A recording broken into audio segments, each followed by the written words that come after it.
The Knights of Cygnus. Author's note. The entirety of this section is soon to be out of date, as virtually all of Mihail's storyline has been overhauled from the ground up. The new story is up on KMST as of June 23rd, and I'm currently in the process of translating it as the videos get uploaded on YouTube. I'll be replacing this section shortly, along with the Cygnus Knights class storyline as soon as I can. Good thing we got to this today. After having struggled to repel the Blackwing's invasion, Cygnus realized that Arev lacked the military strength needed to protect the Maple world. To remedy this, Cygnus's first act as Empress was to create the Cygnus Knights, an order of knights who would defend the people of Maple World from the Blackwings and other threats.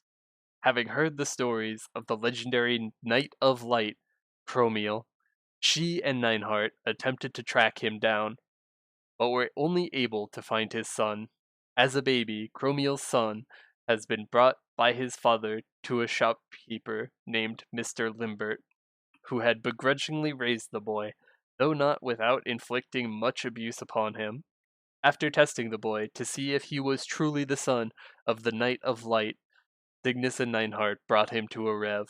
As the boy had no name, having only been called Kiddo by Mr. Limbert, Cygnus gave him the name Mihail, meaning born of light.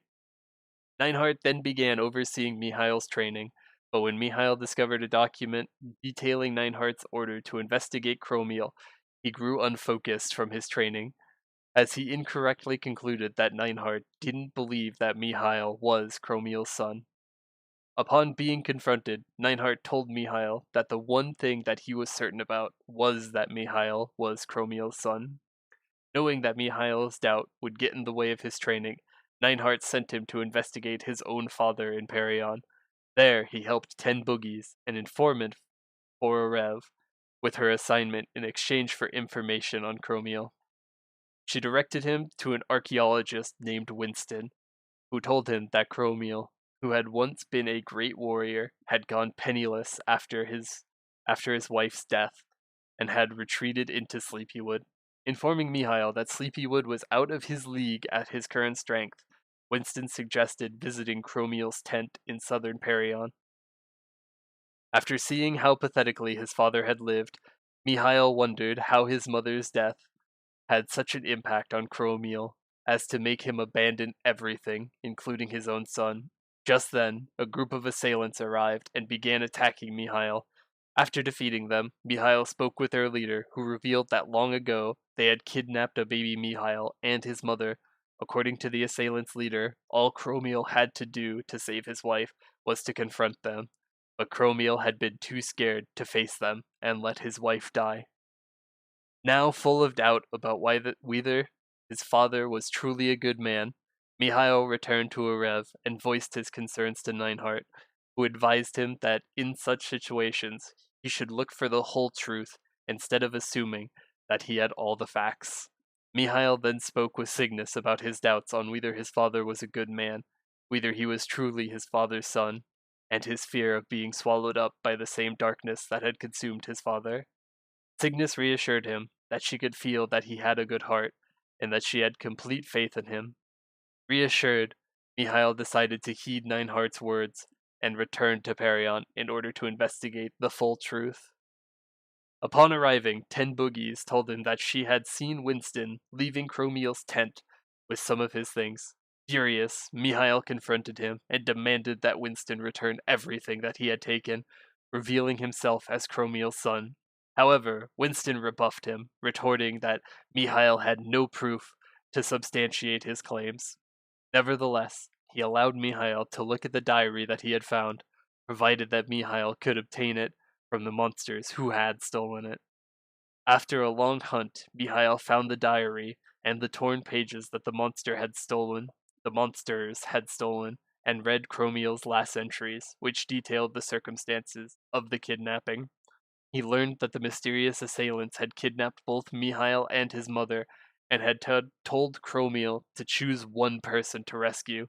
At his wife's insistence, Chromiel had chosen to rescue his son, resulting in his wife's death. Spiraling deep into depression, Chromiel had decided that he couldn't raise his son, as he knew that he was heading down a dark path. He had then left Mihail with Mr. Limbert and retreated to Sleepywood, where he would never be heard from again. Realizing that Chromiel had left for his sake, Mihail found the closure he needed and swore to make his father proud. Author's note: he may have gotten closure, but I'm just left with questions that Nexon is never going to answer. Edit: I made this comment way back before Ignition was announced. Turns out, we'll get all those answers after all. Soon, after Neinhardt contacted Mihail and told him that a new knight, Irena, had been accepted by Cygnus into their ranks. When Mihail met her, he was amazed when she told him that she had skipped training in Arev in favor of coming straight to Victoria Islands, which was much more dangerous. Mihail was then contacted by Cygnus, who mentioned that Perion had rare fire flowers that she loved. Mihail decided to pick one for Cygnus, but when he presented it to the Empress, she told him that Irena had already gotten one for her.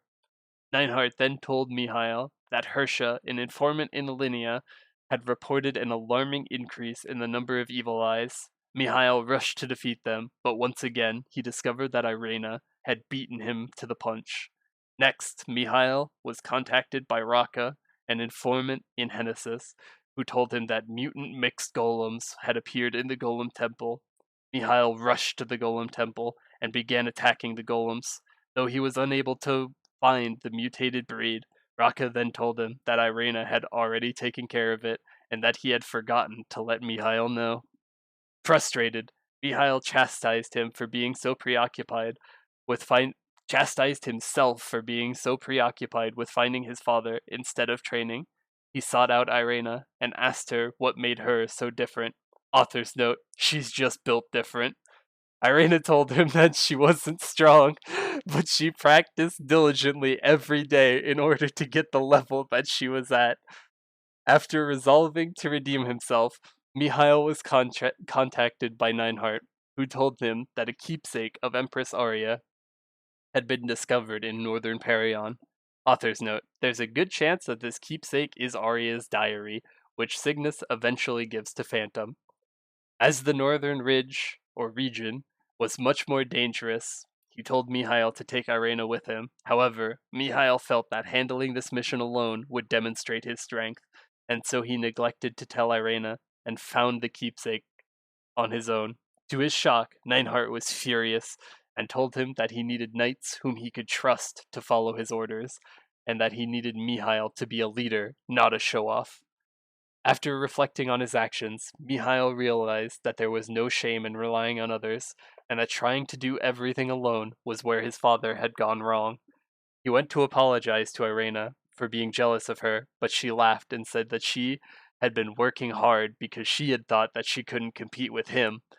With their misunderstanding resolved, the two became good friends. Soon after, Neinhardt contacted Mihail and told him about the legend of the Black Mage and the heroes who had sealed him away, as well as the Black Wings and their mission to revive the Black Mage. Knowing that the Black Wings would inevitably target Cygnus, he asked Mihail to bring back ingredients to reinforce the protective barrier around Cygnus. Though he asked that he keep it from her so as not to worry her about the possible assailants coming after her.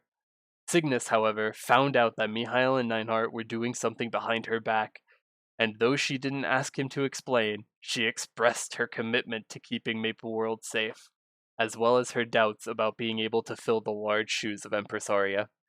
Neinhardt then asked Mihail to investigate Cold Eyes, whose movements made it clear that the monsters around Victoria Island were getting larger and more organized. Author's note: I don't really like the addition of this. It's clearly a reference to Francis, the puppeteer controlling the monsters of Victoria Island, but this shouldn't be happening for a few more years. Neinhardt then summoned Mihail to take the exam to become an apprentice knight. After passing with flying colors, Mihail went on a journey to become stronger. Soon after, he was called back to take another exam, after which he became an official knight. As Mihail continued getting stronger, Neinhardt told him that the number of knights had become too large to manage, and so he was planning to divide them into 5 different categories, with a chief knight leading each branch. He added that many of the knights looked up to Mihail as an example and asked if he was willing to lead a branch, but Mihail asked for time to consider, as he was unsure about becoming such a prominent leader. While he was thinking it over, Neinhardt contacted him again and told him that the Blackwings had invaded and enchanted some of the knights into attacking Cygnus. Rushing back to Arev, Mihail made short work of these ensorcelled knights. He railed as the hero of Arev. Many began to already refer to Mihail as a chief knight. With no choice, Mihail accepted to become the chief knight of light.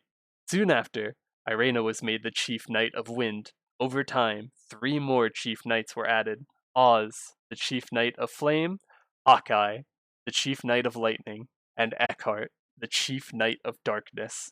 With all 5 chief knights, as well as Neinhardt and Shinsu, Cygnus's court was finally complete.